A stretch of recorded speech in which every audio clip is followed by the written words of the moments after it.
Anyway, I started reading Dean Koontz novels when I was about 8 years old. I know, way too young. Probably messed me up, I guess. And the only ones, though, I had available at the time were the best selling paperbacks that were available for cheap at the thrift store.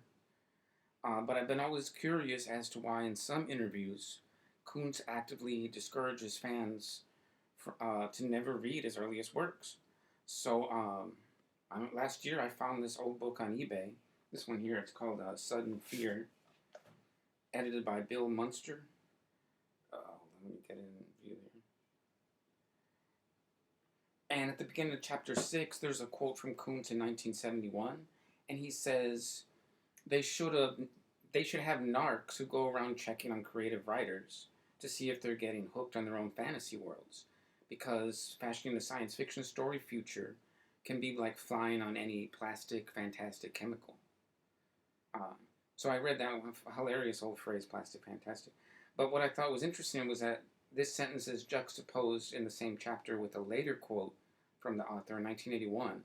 And he says, "The second thing about my career that displeases me is the fact that I began as a science fiction writer." And, end quote.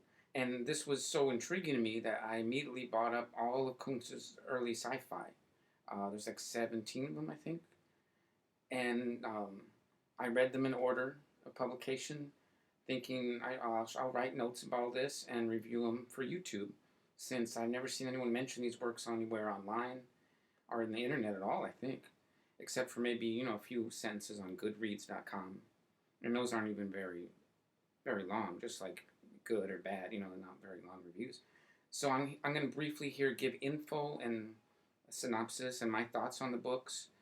And so this is going to probably take a couple, maybe 15, 16 parts. So I'm going to film this in parts. This is just the intro. And watch it in order. I'll label each one from chronologically.